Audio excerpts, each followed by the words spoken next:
জাতীয় পার্টির chairman G M কাদেরকে আটক করেছে পুলিশ। সকালে ঢাকা শাহজালাল আন্তর্জাতিক বিমানবন্দর থেকে তাকে আটক করা হয়।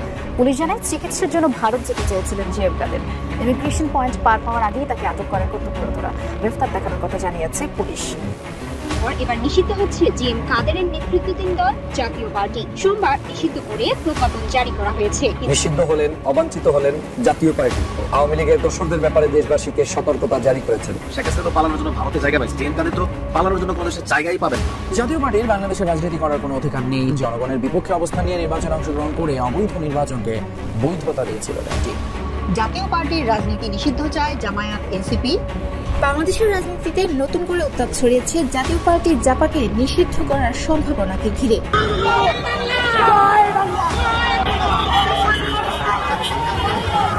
নতুন ছাপ করছে পলাতক দলটি। ঢাকায় অন্তত 20 লাখ মানুষ জড়ো করতে চায় দলটি। প্রথমত অন্তর্বর্তী সরকারকে ব্যর্থ প্রমাণ করা, দ্বিতীয়ত যে কোনো মূল্যে আগামী জাতীয় সংসদ নির্বাচন ভণ্ডুল করা, এর মধ্য দিয়ে বাংলাদেশের রাজনীতিতে শেখ হাসিনাকে প্রধানমন্ত্রী হিসেবে ফিরিয়ে আনা। শেখ হাসিনার এই সিআরআইকে কেন্দ্র করে কি পরিকল্পনা? এখানে বলা হচ্ছে যে হাসিনাকে ফেরাতে দিল্লিতে খুলেছে সিআরআইয়ের নতুন হেড অফিস, দায়িত্বে পুতুল। আসসালামু আলাইকুম দর্শক, নতুন একটি নিউজে আপনাকে স্বাগতম। প্রিয় দর্শক, দেশ জুড়ে চলমান রাজনৈতিক উত্তেজনা, জাতীয় পার্টিকে নিষিদ্ধ ঘোষণা এবং জি এম কাদেরের পুলিশের হাতে আটক হওয়া নিয়ে করা আমাদের আজকের ভিডিওটি খুবই গুরুত্বপূর্ণ। তাই ভিডিওটির শুরু থেকে শেষ পর্যন্ত ধৈর্য সহকারে দেখে একটি লাইক দিয়ে সবাইকে শেয়ার করে দিন। আমাদের চ্যানেলে নতুন হলে চ্যানেলটি সাবস্ক্রাইব করে পাশে থাকা বেল আইকনে ক্লিক করে রাখুন। আমরা মনে করি জাতীয় পার্টির কোনো অধিকার নাই বাংলাদেশের রাজনীতিতে।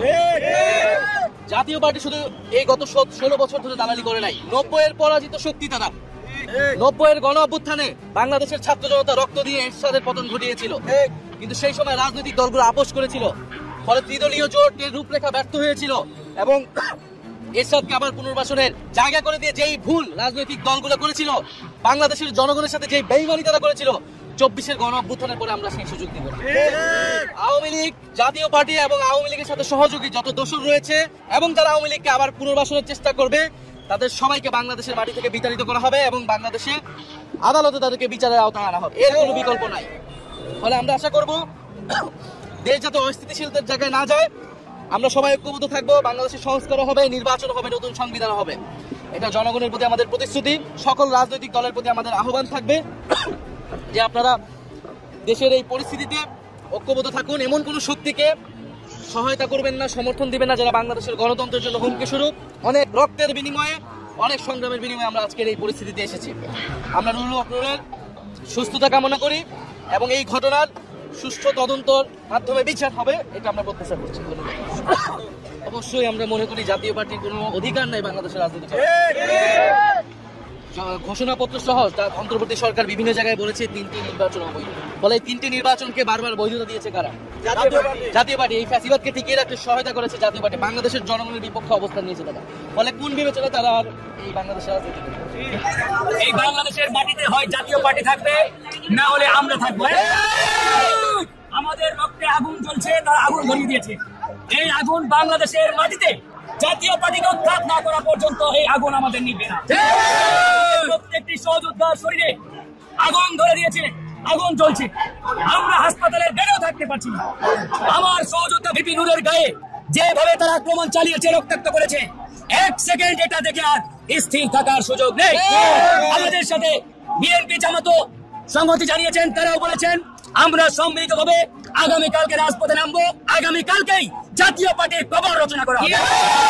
সুতরাং প্রিয় বন্ধুগণ, গণ অধিকার পরিষদ, বিএনপি, জামাত সহ প্রত্যেকটা দেশপ্রেমিক দলকে আহ্বান জানাবো, আসুন এই ভারতীয় রয়ের দালাল, এই আওয়ামী লীগের পৃষ্ঠপোষক, এই 14 দল জাতীয় পার্টির কবর রচনা আগামীকালকে। আমাদের শরীরে 1 ফোঁটা রক্ত থাকতে আমরা এই জাতীয় পার্টির কোন আস্থানা এই বাংলার জমিনে আর রাখবো না ইনশাআল্লাহ। আমার পা ভেঙছে, 7টা সেলাই লাগছে, তারপরে আমি বলতে চাই আমি ছুটে এসেছি।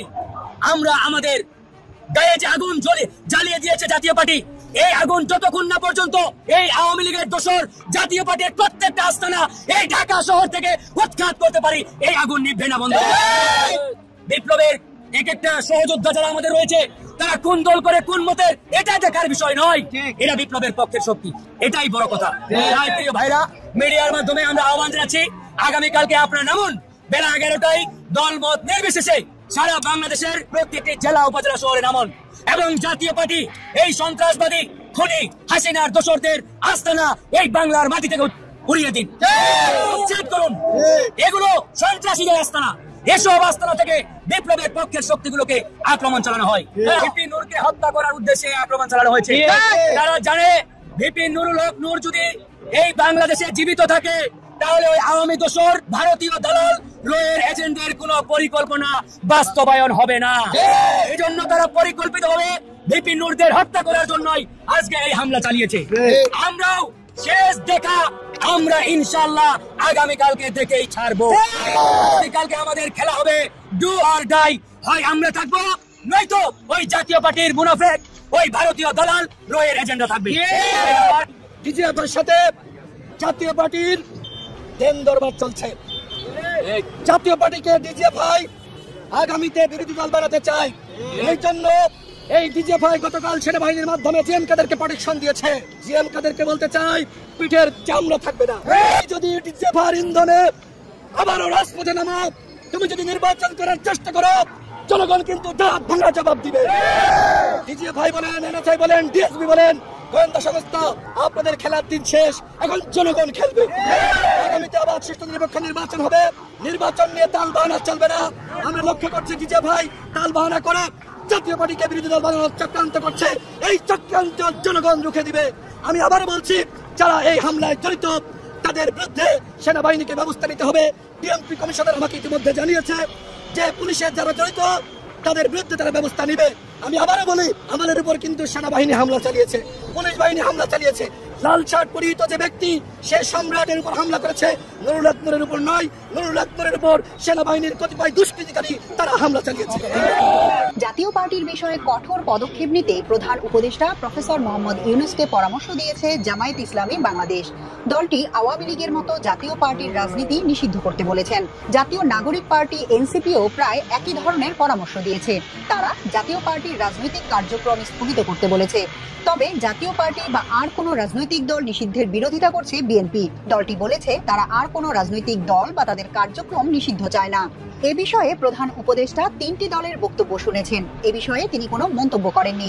ডক্টর ইউনূস বলেছেন, নির্বাচনের কোনো বিকল্প নেই। ফেব্রুয়ারির প্রথমার্ধে উৎসবমুখর পরিবেশে দেশে নির্বাচন হবেই। গতকাল রোববার প্রধান উপদেষ্টার সঙ্গে সাক্ষাতে দলগুলো তাদের অবস্থান জানান বলে বৈঠকে সূত্র এ তথ্য জানিয়েছেন। জাতীয় পার্টিকে নিষিদ্ধ চায় জামায়াত। প্রধান উপদেষ্টার সঙ্গে বৈঠকে জাতীয় পার্টিকে নিষিদ্ধ করার বিষয়ে আলোচনা হয়েছে বলে জানিয়েছেন জামায়াতে ইসলামীর নায়েবে আমির সৈয়দ আব্দুল্লাহ মোহাম্মদ তাহের। গত আগস্ট মাস ঘিরে নাশকতার সংখ্যা থাকায় জারি করা হয়েছিল বিশেষ সতর্কতা। গোয়েন্দা তথ্য ছিল মাঠে গেরিলা বাহিনী নামাচ্ছে আওয়ামী লীগ, এজন্য দেওয়া হয় প্রশিক্ষণও। সেই পরিকল্পনা ভেস্তে গেলেও নতুন ছক কষছে পলাতক দলটি। ঢাকায় অন্তত 20 লাখ মানুষ জড়ো করতে চায় দলটি। সূত্র বলছে, প্রধানত 3টে লক্ষ্য সামনে রেখে এই মুহূর্তে কাজ করছে আওয়ামী লীগের গুজব সেল হিসেবে পরিচিত সিআরআই। প্রথমত, অন্তর্বর্তী সরকারকে ব্যর্থ প্রমাণ করা। দ্বিতীয়ত, যে কোনো মূল্যে আগামী জাতীয় সংসদ নির্বাচন ভণ্ডুল করা। এবং তৃতীয়টি হচ্ছে বিএনপি, জামাত ও এনসিপির বিরুদ্ধে জনমত তৈরি সহ গণ অভ্যুত্থানের সব শক্তির মধ্যে বিভেদ সৃষ্টি করা। এর মধ্য দিয়ে বাংলাদেশের রাজনীতিতে শেখ হাসিনাকে প্রধানমন্ত্রী হিসেবে ফিরিয়ে আনা। এজন্য প্রতিষ্ঠানটির পক্ষ থেকে দেশে বিদেশে বিপুল পরিমাণ অর্থ বিনিয়োগ করা হচ্ছে। অভিযোগ রয়েছে, আওয়ামী লীগের গবেষণা, তথ্য কার্যক্রম পরিচালনা, নীতি নির্ধারণ, প্রচার প্রচারণার কাজে কথা বলা হলেও আদতে সিআরআই এখন ভিন্ন কাজ করছে। শেখ হাসিনাকে দেশে ফেরাতে আওয়ামী কালচারাল ফ্যাসিস্ট যাদের বলা হয় তাদের সংগঠিত করে কাজে লাগানোর প্রজেক্ট হাতে নিয়েছে। এজন্য এই তালিকার টকশো জনপ্রিয় মুখ, সিনিয়র সাংবাদিক, ইউটিউবার, অনলাইন অ্যাক্টিভিস্ট সহ বিভিন্ন শ্রেণী পেশার বুদ্ধিজীবীদের আর্থিক সহায়তা দেওয়া হচ্ছে। সিআরআই এর দিল্লির এই কার্যালয় থেকে এসব ছদ্মবেশী কালচারাল ফ্যাসিস্টদের নানা কৌশলে কাজে লাগাতে বিভিন্ন অ্যাসাইনমেন্ট দেওয়া হচ্ছে। উদ্দেশ্য সরকারের বিরুদ্ধে জনগণকে খেপিয়ে তোলা, জুলাই গণঅভ্যুত্থানের শক্তিগুলোর মধ্যে বিভেদ সৃষ্টি করে একে অপরের মুখোমুখি দাঁড় করানো, মুক্তিযুদ্ধের চেতনা উজ্জীবিত করার নামে লুকিয়ে থাকা আওয়ামী কালচারাল শক্তিকে জড়ো করা, বিএনপি, জামাত ও এনসিপিকে চরম প্রতিপক্ষ হিসেবে সংঘাত সংঘর্ষে জড়ানো এবং সর্বোপরি সারা দেশে বিশ্ববিদ্যালয় সহ শিক্ষাঙ্গনে বড় ধরনের সংঘাত সহিংসতা সৃষ্টি করে দেশকে চরম অস্থিতিশীল পরিস্থিতির দিকে নিয়ে যাওয়া। এই পরিকল্পনা বাস্তবায়নের সঙ্গে সঙ্গে আওয়ামী লীগের সব শক্তিকে ধীরে ধীরে প্রকাশ্যে নিয়ে আসা, সবশেষে সুযোগ বুঝে একসঙ্গে কমপক্ষে 20 লাখ কর্মী সমর্থক জড়ো করে ঢাকা অ্যাটাক অথবা যমুনা ঘেরাও কর্মসূচি দেওয়া। এসব তথ্য তুলে ধরে একটি প্রতিবেদন প্রকাশ করে দৈনিক যুগান্তর। বিড়াল আটকা পড়ছে, তোমার কোনো না কোনো জানলা খুলে দিতে হবে, বিড়াল পালানোর জায়গা বের করে দিতে হবে। কিছু বিড়ালকে তোমার পালানোর জায়গা করে দিতে হবে, নাহলে বিড়াল আটকা পড়েছে, বিড়াল বের হতে পারছে না। কারণ এরা সবকটাই জানে, এরা ওয়াকা জানে তার অবস্থা কি হবে, ছাড়তে পারছে না। ইউনূস জানে তার অবস্থা কি হবে, এনসিপি নেতারা জানে তাদের অবস্থা কি হবে। হ্যাঁ, যারা তাল পিটাইছে তারা জানে তাদের অবস্থা কি হবে, সাংবাদিকগুলো জানে তাদের কি অবস্থা হবে। এই যে চামচামি করা আর উস্কানি দেওয়া যে কিছু সাংবাদিক আছে, এগুলো শুধু 3 দিনের একটা টেলিভিশন চ্যানেলে 3 দিন 3টা অনুষ্ঠান করছে, সাংবাদিক বনে গেছে সারা জীবনে। হ্যাঁ, বড় বড় নসিহত করে আমাদের। হ্যাঁ, তো এইসব লোকজন প্রত্যেকেই জানে, এরা সবাই জোটবদ্ধ হয়ে আছে, এরা কিন্তু ছাড়বে না, কারণ বিড়াল আটকা পড়েছে। তোমার কোনো না কোনো একটা জানলা খুলে দিতে হবে, কিছু লোককে পালানোর সুযোগ করে দিতে হবে, দেখো 2-4টা পালায় কিনা। না হলে এই বিড়াল তুমি, না হলে সে তোমাকে আক্রমণ করবে। তো মানে বন্ধ ঘরে বিড়াল আটকা পড়লে যা করে সেটাই করছে তারা। যে আওয়ামী লীগকে বলে ফ্যাসিস্ট, হ্যাঁ, কারণ এই যে আজকে রিপ্রোডাকশন ইউনিটির এই যে দৃশ্যের অবতারণা হলো, এটাকে কি বলবেন? ফ্যাসিস্ট যে বলে ওদেরকে আগে বুঝতে হবে ফ্যাসিস্ট কি। এই সরকার আসবার পর সমস্ত গণমাধ্যমকে একদম গণমাধ্যমকে আটকে দিল, গণমাধ্যম পরাধীন হয়ে গেল। আমি অন্য সব কিছুকে বাদ দিচ্ছি, একটা সাংবাদিক, একটা মিডিয়া হাউস তার নিজের স্বাধীনতায় কথা বলতে পারছে না।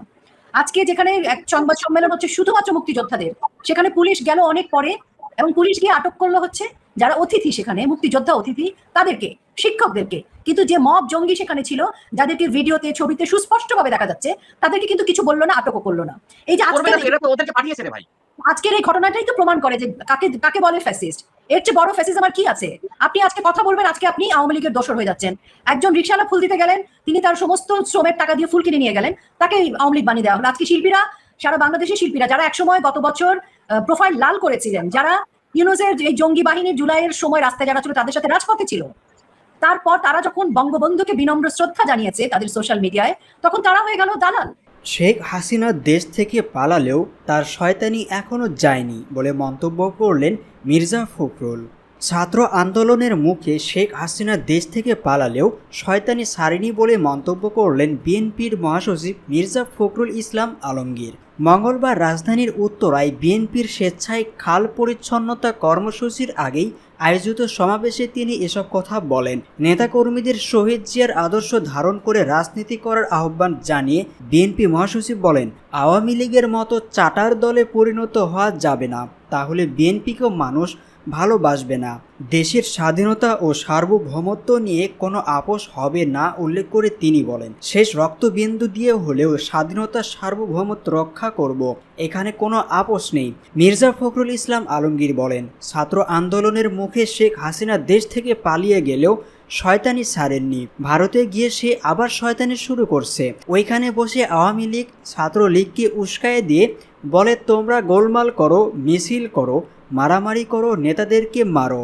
যদি আপনাদের কারো উপরে কোনো হাত পড়ে, আওয়ামী লীগের সেই হাত আপনারা ভেঙে দেবেন। দেশের রাজনীতি নিয়ে কথা বলতে গিয়ে তিনি বলেন, ডক্টর ইউনূসের রাজনীতি করার ইচ্ছে নেই, তিনি দেশের শান্তি ফিরিয়ে আনার চেষ্টা করছেন। আর আগে শেখ হাসিনার হাতে সবকিছু থাকলেও আগামী দিনে ক্ষমতার ভারসাম্য আনবে বিএনপি নেতাকর্মীরা আইনের প্রতি শ্রদ্ধাশীল জানিয়ে তিনি আরও বলেন, আইন আইনের মতো চলবে। বিএনপি ক্ষমতায় এলে গণমাধ্যম সম্পূর্ণ স্বাধীনভাবে কাজ করতে পারবে। ছাত্র দলের নেতাকর্মীদের উদ্দেশ্যে মির্জা ফখরুল বলেন, ছাত্র সংসদ নির্বাচনগুলো বা কোথাও গণ্ডগোল করা যাবে না। আর অতীতের কর্মকাণ্ড ভুলে পুলিশকে আরও দায়িত্বশীল ভূমিকা পালনেরও আহ্বান জানান তিনি। এছাড়াও সোশ্যাল মিডিয়ায় ছড়ানো গুজব বিরুদ্ধেও সবাইকে ঐক্যবদ্ধ থাকার নির্দেশনাও দেন তিনি।